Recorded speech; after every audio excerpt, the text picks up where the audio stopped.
આપણે તળવાના જ્યારે પણ નાયલોન સાબુદાણા રહે ને ત્યારે ઘણીવાર એવી ફરિયાદ થાય કે એ બરાબર તળાય નહીં, અંદરથી કાચા રહે તળિયા પછી, અને ક્યારેક આપણે ખાઈએ ને તો દાંતમાં ચીપકે. તો ચાલો આજે એ પ્રોબ્લેમ પણ દૂર કરી દઈએ. ઘરે સાબુદાણા એવી રીતે બનાવશું કે એકદમ ફરસા સોફ્ટ બનશે, ક્યાંય પણ દાંતમાં ચીપકશે નહીં, તળવામાં પણ કાચા નહીં રહે, અને સાથે જ આ સાબુદાણા બનાવી અને 1 વર્ષ સાચવી શકાય છે. અને એ પણ જો ઘરમાં તડકો ન આવતો હોય ને તો પણ ઇઝીલી બનાવી શકાય. તો આજે આપણે તળવાના સાબુદાણા બનાવવાની શરૂઆત કરીએ.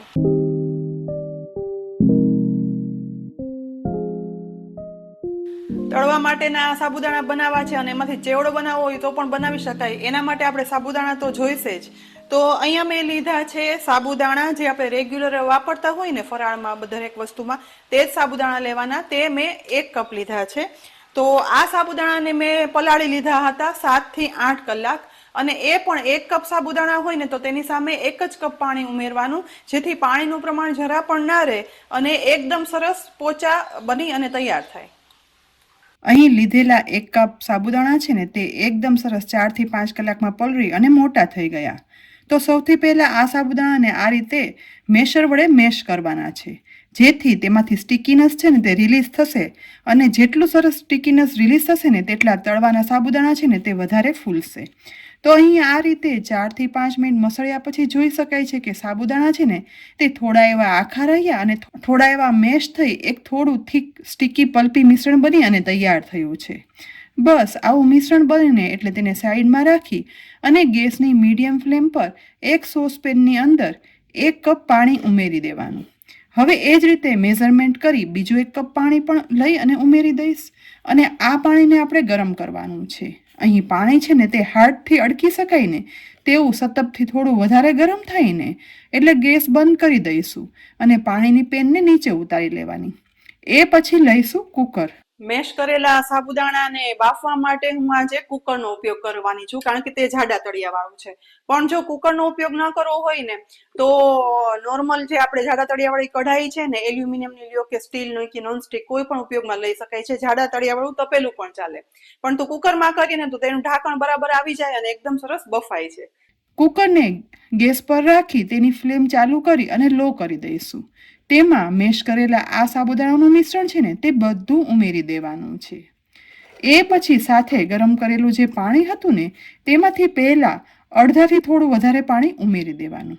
ગેસની ફ્લેમ લો જ રાખી સાથે સાબુદાણા અને આ પાણીના મિશ્રણમાં સ્વાદ પ્રમાણે મીઠું પણ ઉમેરી દેવાનું. બસ બીજું કંઈ જ ઉમેરવાની જરૂર નથી. આ રીતે ચલાવી અને મિક્સ કરવાનું છે. અહીં યાદ એ રાખવાનું કે ફ્લેમ છે ને તે છેક સુધી ધીમી જ રાખવાની. ધીમે ધીમે મિક્સ કરતા સાબુદાણા છે ને તે પાણીમાં મિક્સ થવા લાગશે. ગરમ થતા મિશ્રણ છે ને તે થોડું થોડું ઘટ પણ થવા લાગે છે. છતાં પણ આ રીતે ચલાવતા જઈ સતત મિક્સ કરતું રહેવાનું છે, જેથી લગભગ 2 થી 3 મિનિટ ગરમ થતાં મિશ્રણ ઘાટું થઈ તેમાં બબલ્સ પણ થવા લાગશે. સાથે સાથે બનેલું આ મિશ્રણ છે ને તેમાં પાણીનું પ્રમાણ ઓછું થવા માંડશે.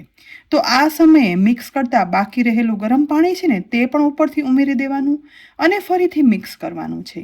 અહીં આપણે ગેસની લો ફ્લેમ પર ત્યાં સુધી મિક્સ કરશું કે જ્યાં સુધી આપણા આ સાબુદાણા છે ને થોડા આખા રહ્યા છે ને તે ટ્રાન્સપરન્ટ બની જાય. અહીં આશરે ટોટલ 7 થી 8 મિનિટ ચલાવતા મિશ્રણ છે ને તે મીડિયમ થિકનેસનું અને ટ્રાન્સપરન્ટ થઈ ગયું છે.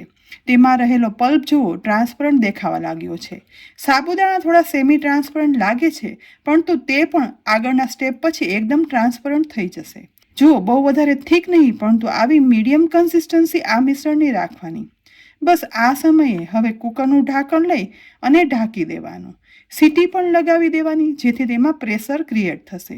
એ પછી ગેસની ફ્લેમ છે ને તે બંધ કરી દેવાની અને ગેસ ગરમ છે ને તેની ઉપર જ આ કુકર રાખી દઈ આ રીતે 7 થી 8 મિનિટ રાખવાનું, જેથી તેમાં જે ગરમ વરાળ થશે ને તેનું પ્રેશર થશે અને તેના લીધે મિશ્રણ છે ને તે થોડું વધારે ઘટ થઈ પૂરેપૂરું ટ્રાન્સપરન્ટ બની તૈયાર થશે. અહીં 7 થી 8 મિનિટ પછી કુકરનું ઢાંકણ ખોલતા જોઈ શકાય છે કે આ મિશ્રણ જો મીડિયમ કન્સિસ્ટન્સીની થિકનેસ સાથે સાવ પારદર્શક થઈ ગયું છે. એકદમ પરફેક્ટ બનેલા સાબુદાણાના આ મિશ્રણને વધારે 10 મિનિટ માટે ઠંડુ થવા દેવાનું. એ માટે કુકરને ગેસ પરથી નીચે ઉતારી લેવાનું. હવે એ દરમિયાન આ મિશ્રણમાંથી સાબુદાણા બનાવવા માટે અહીં મેં પ્લાસ્ટિકનો કોન લીધો છે. જો પ્લાસ્ટિક કોન ના હોય ને તો તેના બદલે જાડી દૂધની પ્લાસ્ટિકની કોથળી હોય ને તે પણ વાપરી શકાય. પેપર કોનને ગ્લાસમાં બરાબર આ રીતે સેટ કરી દેવાનો, જેથી તેમાં મિશ્રણ ઇઝીલી ભરી શકાય. આ મિશ્રણને લગભગ 10 મિનિટ ઠંડુ થયા પછી હવે થોડું ઠંડુ થયેલું આ મિશ્રણને ચમચા વડે લઈ હવે પ્લાસ્ટિક કોનમાં ઉમેરતું જવાનું છે. પ્લાસ્ટિક કોન પણ અડધાથી થોડો ઉપર ભરાય ને એટલું મિશ્રણ ઉમેરવાનું, કારણ કે ઉપરથી આ કોનને બંધ કરવાનો રહેશે. આ રીતે વળવાળી બંધ કરી રબરથી પેક કરવાની હવે આ કોનને જરૂર નથી. સાથે આપણે સાબુદાણા જે સાઈઝના બનાવવા હોય ને તે સાઈઝનો હોલ પણ નીચે તરફ કોનમાં પાડી લેવાનો, જેથી મિશ્રણ તેમાંથી સહેલાઈથી નીકળી શકે. બીજી સાઈડ આ સાબુદાણા છે ને તે ઘરમાં જ ઇઝીલી બનાવી શકાય છે. માટે મેં અહીં ઘરમાં ફેન નીચે ડાઇનિંગ ટેબલ પર જ પ્લાસ્ટિકની શીટ ફેલાવી અને રાખી દીધી. હવે આ રીતે કોન વડે નાના નાના સાબુદાણા પાડવાની શરૂઆત કરવાની. જુઓ કેટલા ઇઝીલી નાના જે શેપના જોતા હોય ને તે રીતે આવા મોતી જેવા સાબુદાણા કોનમાંથી પડવા લાગ્યા છે.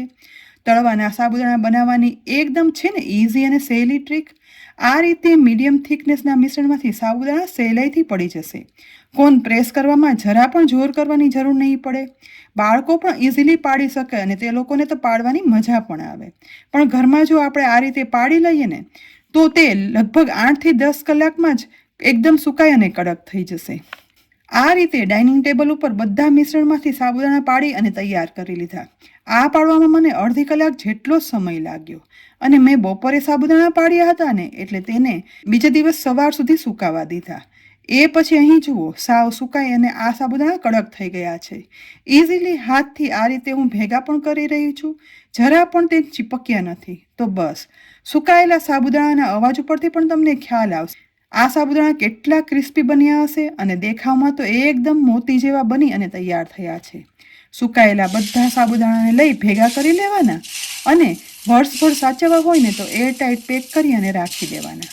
હવે આ સાબુદાણાનો ઉપયોગ કરી તળી અને સાબુદાણાનો ચેવડો હું કઈ રીતે બનાવું ને તે પણ હું તમને બતાવું. ગેસની મીડિયમ ટુ હાઈ ફ્લેમ પર ગરમ થયેલા તેલની અંદર હાથમાં થોડા એવા બનાવેલા સાબુદાણા લઈ અને ઉમેરી દઈશું. જુઓ ઉમેરતા 1 સેકન્ડમાં જ ગરમ તેલની અંદર તળાય અને ફૂલી આખા તેલમાં પથરાય એકદમ સરસ સફેદ મોતી જેવા ઉજળા ફરસા આ સાબુદાણા તળાય અને તૈયાર થઈ ગયા છે. તળાયેલા આ સાબુદાણાને તેલમાંથી નિતારી બીજા એક જારામાં કાઢી લઈ અને કોરા થયેલા આ સાબુદાણાને એક બાઉલમાં ઉમેરી દેવાના. આ રીતે માત્ર થોડા એવા સાબુદાણા ઉમેરી અને તુરંત જ તેલમાં તળાઈ એકદમ ફૂલી અને મોટા થઈ જશે ને એટલે આ એટલા બધા ફરસા બને છે ને કે દાંત પણ જરાય નહીં ચીપકે. તળાયેલા આ સાબુદાણામાં મનગમતો મસાલો ઉમેરી તેનો ઉપયોગ પણ કરી શકાય છે, પરંતુ આજે તો આપણે આ તળાયેલા સાબુદાણાનો ચેવડો બનાવવો છે. માટે હવે થોડા એવા સિંગદાણા લઈ ગેસની મીડિયમ ટુ લો ફ્લેમ પર તેને તળી લઈશું અને તે ક્રિસ્પી તળાઈ જાય ને એટલે સાબુદાણા સાથે ઉમેરી દેવાના.